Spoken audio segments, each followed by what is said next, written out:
Hey, what's up guys? Welcome back to another video. Today's video I'll be showing you guys some more Love Cup battles. This will be the last day. So we will be getting a form with this team, which includes Wigglytuff, Gorebyss, and Castform. Before we do start the video, I do want to shout out Shiny Steelix for being a long-time subscriber in the channel. And with that being said, let's get on with today's video. For the first round, my opponent's first Pokemon is a Wigglytuff. Wigglytuff is a fairy and normal type Pokemon, so we will be doing neutral damage against each other, and this is also a very good even start for us.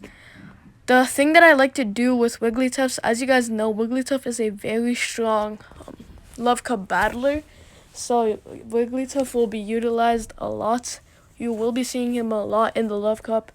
So what I like to do is usually you have to have a good health or a good stat Wigglytuff. You go for the farm down, and then you allow your opponent to get the charge move first, and then you throw in a shield there. Then you want to tap as fast as you could, feint him, and then you will have a little bit of health left to attack his second Pokemon. Throw in your charge move for whatever you have for your Wigglytuff, and then that is an easy advancement to winning. And because of that, we did do it here. It did allow us to see a second Pokemon. We did make a swap into Gorebyss. Because of that, it did allow us to win the first round. Good game to my opponent. For the second round, my opponent's first Pokemon is a Blaziken. Blaziken is a fighting and fire type Pokemon, so my Wigglytuff will be doing a lot of neutral damage against him due to fairy types being not very effective against fire types, but super effective against fighting types. Because of that, my opponent did see that my Wigglytuff was doing way more damage in his Blaziken. So he did make a swap into Vileplume, because Vileplume is a grass and poison type Pokemon. Poison types make fairy types do not very effective damage against him, and because of that, it did allow me to make a clean swap into my Castform. My opponent's second Pokemon is a Melodic. Melodic is an only water type Pokemon. He does have access to many moves, so I do make a swap out into my Wigglytuff because of this. I do know that Blaziken is once again a fire and fighting type Pokemon, so my Gorebyss will be able to take him on, while my Gorebyss will be doing not very effective damage. Gorebyss is also glassy, so Melodic will probably win the one-on-one against Gorebyss versus Melodic. So I do make a swap out into my Wigglytuff because of that. I do choose not to shield it because his Blaziken may have something charged up, for example, Brave Bird or Blast Burn, that will definitely feint my Gorebyss. So I do go for the hard farm down here. And my Gorebyss is successful and wins the one-on-one. His final Pokemon is that Blaziken, so we will be doing super effective damage with our Water Gun.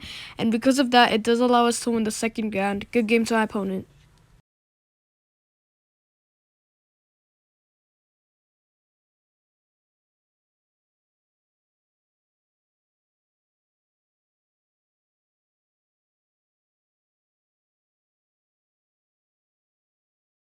For the third round, my opponent's first Pokemon is an Electrode. As you guys know, Electrode is way glassier than Wigglytuff because Wigglytuff is just a stronger Pokemon in general.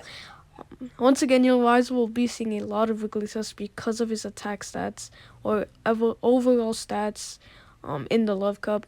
So as you guys saw there, that Electrode was losing badly, and because of that, he did try to make a swap into Clefable to counter us, but because of that, it did allow my Sunny Castform to come in. Because he did throw in the Clefable, he does have to go through that swap cooldown, so it does allow my Castform to come in once again. I did not stay in the one-on-one against Clefable versus Wigglytuff because Clefable would surely win that one-on-one due to him having a health advantage, but fairy types will be doing not very effective damage against Castform. We are going to be able to get both of his shields off on his Clefable, so that is very good. We do have the 2-shield advantage here. His Clefable is very low, so that is still okay. We were one hit away from getting that Weather Ball. I do make a swap out into my Wigglytuff to get ahead on energy because Gorebyss's charge move does charge up faster than Wigglytuff's. Not way faster, but just faster. My opponent's second Pokemon is a Slowbro. As you guys know, his final Pokemon after the Slowbro does faint is that Electrode, and since that Electrode is half health, my Gorebyss will be able to take him on, although Electric types will be doing super effective damage against water types. His Electrode does come in, and I do decide to throw in a shield here. I do decide to throw in a shield here because that one charm will probably make a difference with either if I lose or not. So as you guys saw there, I get 2 charms off for only 1 shield. And as you guys know, electric types are super effective against water types. This water gun is slowly lasering through him, and he is 1 HP, one water gun hit away before he does faint. And because of that, it does allow us to win the 3rd round. Good game to our opponent.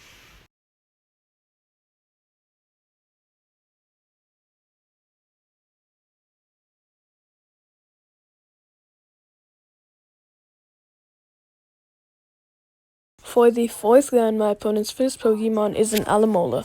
Alamola is an only water type Pokemon. He is pretty buff.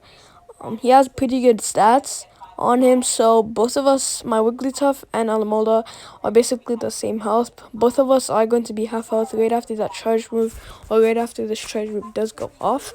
What I do like to do is allow my opponent to sometimes get the charge move first, because it does allow us to get a free hit. Because as you guys know, after every charge move you throw, there is going to be a slight delay. That's why you can't spam your fast move right after you throw in your charge move. I did shield, and he did also mirror my shields as well. So both of us are but down by 1 shield, and he does not get to his charge move in time before he does faint.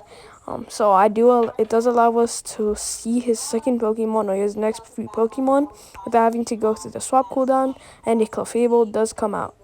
Sunny Castform will be great against Clefable due to fire types being neutral damage against Clefable, and fire types will be doing neutral damage against fairy types. Fairy types are going to be doing not very effective damage against fairy types once again.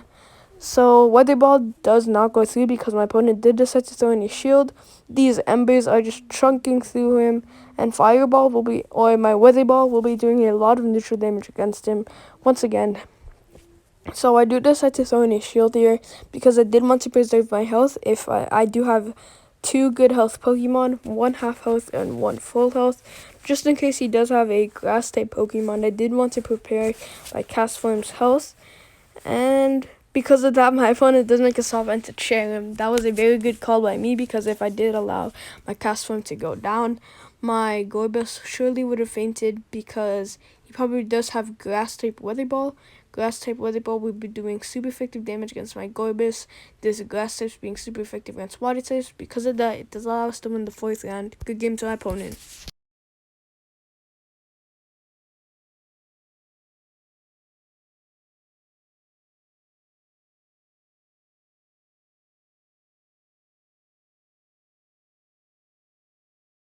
For the 5th and final round, my opponent's first Pokemon is a Charizard.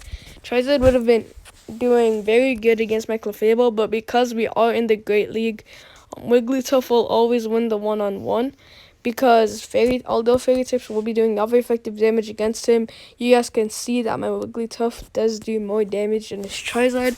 If this was in Ultra League and Wigglytuff did have 2,500 health, Charizard would have won. But because all the Pokemon in Great League do have worse stats than Wigglytuff, most Pokemon do have worse stats than Wigglytuff, he will always win his one-on-one mostly every time.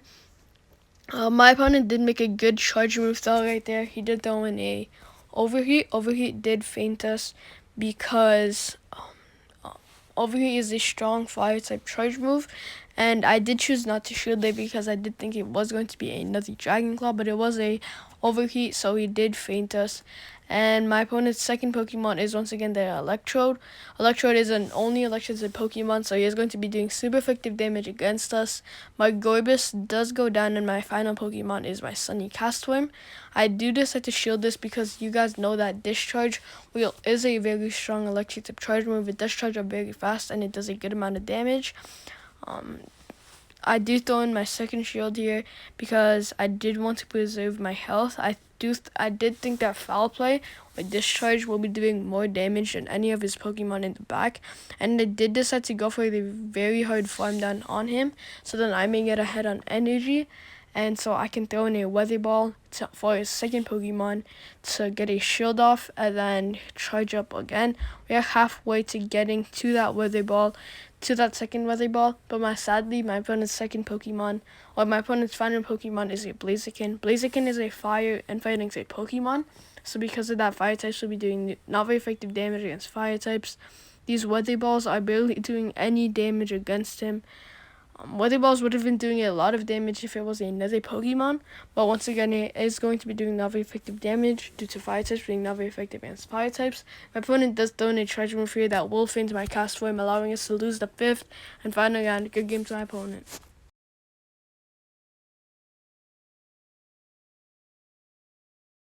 Alright guys, so that will be the end of today's video. If you guys did enjoy, please consider dropping a like, subscribing, and turning notifications on. We are on the road to 100 subscribers and will really help the channel a lot. Once again, I'll see you guys on the next video.